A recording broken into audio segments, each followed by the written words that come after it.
Hello, I'm Eric Linter with Starspeak Whispers for the second half of March 2014.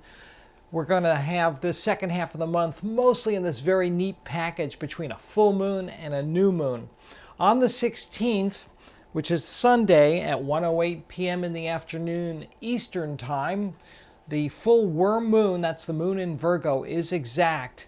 And this is a wonderful time to think about the fact that spring is knocking at the door here, and we are really indebted to these very tiny and humble creatures who live in the ground but yet make farming possible and provide both humans and the other creatures on the planet, well, the herbivores, with food to eat by basically tilling and oxygenating the soil. On Monday the 17th, Mercury enters Pisces and moves into a conjunction with Neptune in the coming days. So this is very sort of fruitful in terms of using the imagination, tuning in spiritually. It's an important time as we near the end of the astrological year to think back on what has happened recently and try and draw some conclusions. And at the same time, we want to be anticipating the start of the new astrological year, which comes with the sun's entry into Aries on Thursday the 20th. And precisely at 12:57 in the afternoon is when the sun arrives in Aries. And this is a day when daylight and darkness are balanced 50-50. One of 2 days in the year where we have this kind of balance. And again, it's great for kind of a tuning in terms of energetically, but this also initiates both an astrological new year as well as an incredible cycle of changes and instability over the coming 6 weeks or so. As many of you know, in Aries, we now have the planet Uranus, and Uranus is configured with Pluto and Jupiter and soon Mars in a grand cross. And so the sun in Aries is going to basically activate all of these various squares, conjunctions, oppositions, and trigger leaps of consciousness, awakenings, and other instability in financial markets, perhaps in the Earth's crust itself. There's a good chance of that, more earthquake activity.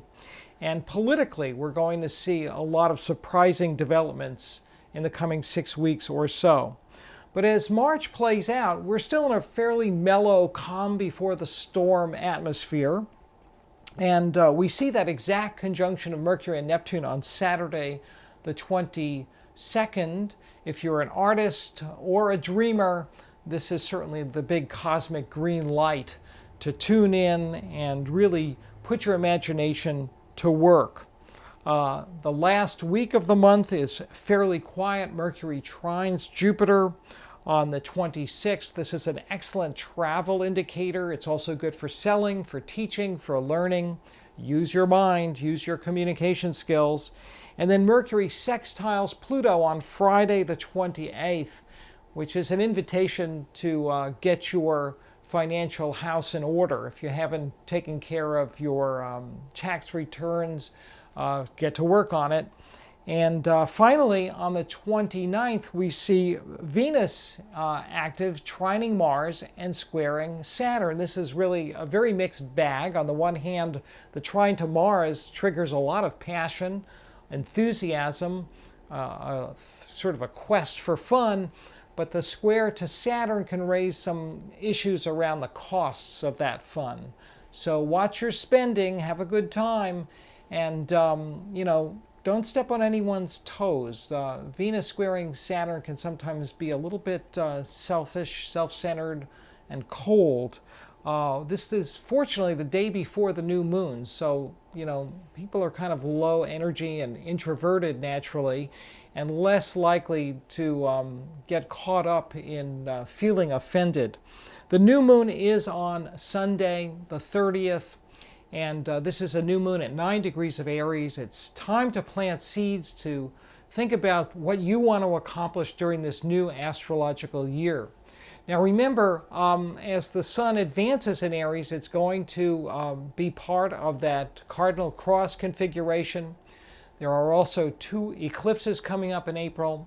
I'll be talking about those in my next video, so I hope you'll be back to hear my thoughts on those very important events. If you want to contact me for a reading, send me an email at stars@ericlinter.com. Look for my daily forecasts online. It's an astrological weather report at spiritofchange.org. And remember, keep looking up.